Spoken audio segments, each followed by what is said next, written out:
one of the major offseason storylines was holdouts and affecting some of the top receivers, Tyler. We talk about guys like CeeDee Lamb, Brandon Aiyuk, Jamar Chase held out for an extended period of time or held in, depending on which player it was. But it affected who we were drafting early at the top of our drafts. Well, we got some answers on two of them, and we didn't on another. Let's start off with CeeDee Lamb. Obviously, got a well-deserved bag from the Dallas Cowboys.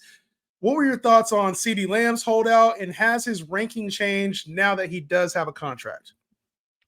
Yeah, I mean, you kind of figured he was always going to get paid. Even like Jamar, he may not get paid, but we'll see what happens with him. But like with CD, nothing's really changed. And I was saying this to a lot of different people. Like, sorry, my mic or camera's messed up there.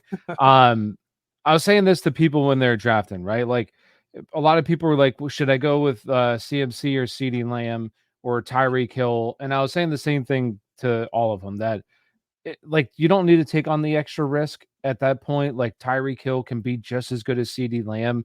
So I was telling these people just like when you're on the clock, just don't even bother. Just go with the other guy. Now, if CD's there at like pick 4, pick 5, sure, go ahead and scoop him up. But with him getting paid, like he's right back up there with the top of the league, and it just kind of or the top of the guys. It just kind of comes down to your preference and who do you like more, Tyreek Hill, CD Lamb. So yeah, it hasn't changed for me.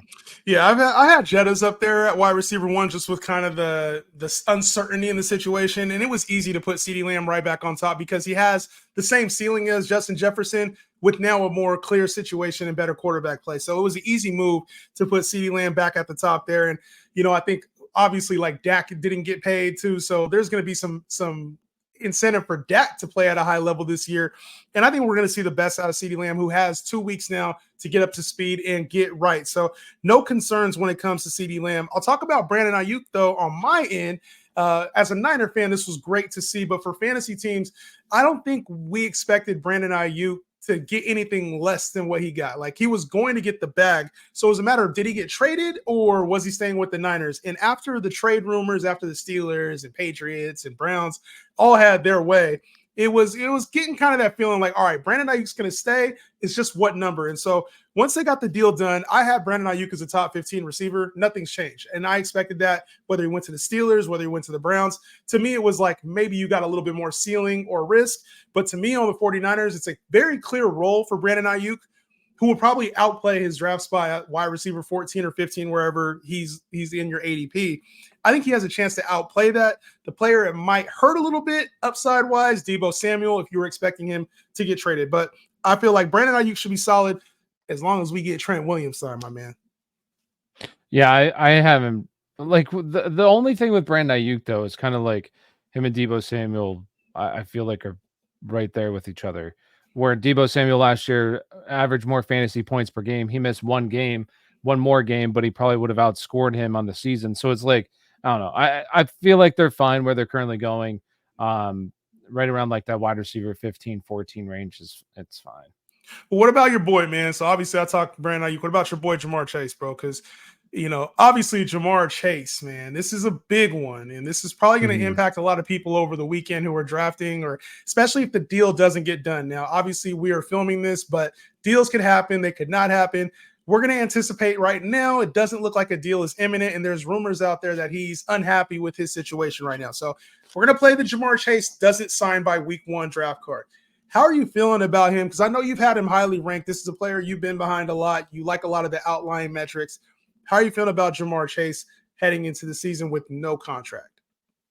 Yeah, I mean, as long as he's there. I mean, if I was drafting this weekend, kind of the same thing with CeeDee Lamb is just you don't need to take the unnecessary risk. Like, there's other players that are going around him that you don't have to waste your first round draft pick on a guy who nobody thought Le'Veon Bell was going to hold out, and Le'Veon Bell held out. Now, I don't think Jamar Chase is actually going to hold out into the season, but you never know. So it's like, why take that risk when you could draft, Bijan Robinson, Breece Hall, so if I was on the clock and he's, slipping, mid to late first, then sure, absolutely, I would buy the dip on that and wouldn't let him continue to slip. But would I draft him as high as I would if he was signed today and practicing? No, I wouldn't right now if I was drafting. So I still think he'll probably be there, but once again, you just don't need to take that necessary risk.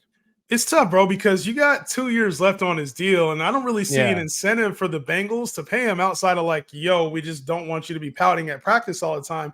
And I'm all for guys getting their money, but like Jamar, you kind of got another year before you should even be Yeah. starting this, to be honest. Like, if you feel like you're worth more, get it. But my thing is this is, do you get a disgruntled player coming into the season now? Like, that's the only risk, Yeah. isn't him just like not participating and not showing up. Now it's like, are you getting a disgruntled player? Are you getting a player who's mad at the front office, who will sit when he's injured, you know? And we know Jamar Chase has been banged up at times. So I know he wants his bag, but for our fantasy teams, I go and I look at it like this. I'm like, all right, I know Justin Jefferson has probably a better floor and very similar ceiling, if you want to say, to Jamar Chase. Are you taking him or chasing the draft? AJ Brown, who's shown he's very capable 1,400-yard receiver. Are you taking him or Jamar Chase? And just the concern about him not being there is enough for me to comfortably move him past the top 5 receivers and leave him outside of the top 5. And I'm not expecting everybody to get there, but to me, with the risk that's there, the fact that Joe Burrow has already had his ups and downs as far as injuries, T. Higgins playing for a contract, looking really motivated this offseason.